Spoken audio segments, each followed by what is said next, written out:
আপনি এই তথ্যটা করতে বলে মানে নেই। বেশিরভাগ কলকারখানার শ্রমিকরা ইতিমধ্যে পেয়ে গেছে, মাঝখানে শুক্র শনিটা পড়ে গেছে।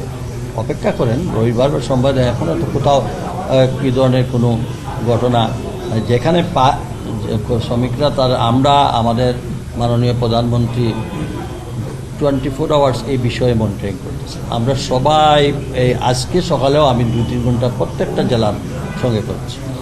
আমরা আশা করতেছি যে শ্রমিকরা এই নির্বাচিত সরকার অধীনে শ্রমিকরা অন্ততকে মিনিমাম হইলেও একটু হাসি মুখে যেন বাড়তে যায়।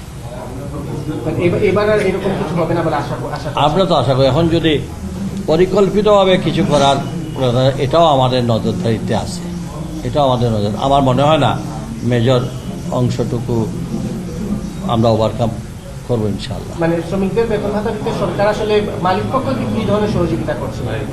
মালিক পক্ষ করতেছে, বিজিএমই বিকেএমই তারা করতেছে। আর কিছু আছে সাবলেট নিছে, ওই মালিক বলা গেছে সাবলেট নিছে। এগুলা তো বিজেপিরও সদস্য না, বিকেএমিরও সদস্য না।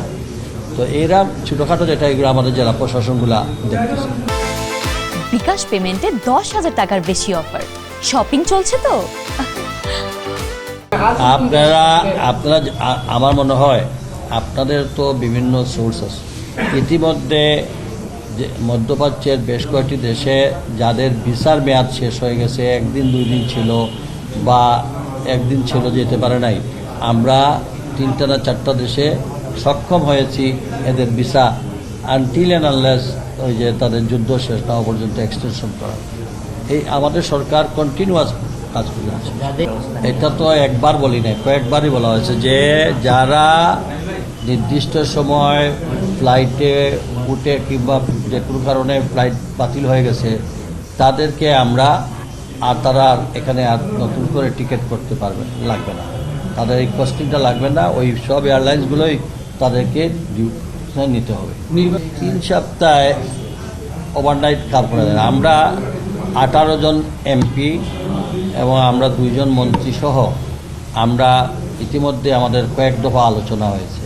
আমরা সম্মিলিতভাবে আমাদের সিলেট বিভাগের সকল সংসদ সদস্যদেরকে নিয়ে আমরা একটা, এটা সবাই জানে, আমরা ফার্স্ট প্রায়োরিটি ঢাকা সিলেট মহাসড়ক, আমরা ঢাকা সিলেট, সিলেট ঢাকা, সিলেট চিটাগং রেল লাইন আমাদেরকে এক্সটেন্ড করা, এগুলো আমাদের সম্মানিত সকল সংসদ সদস্য এবং আমরা যারা মন্ত্রী আছি আমাদের সকলেরই।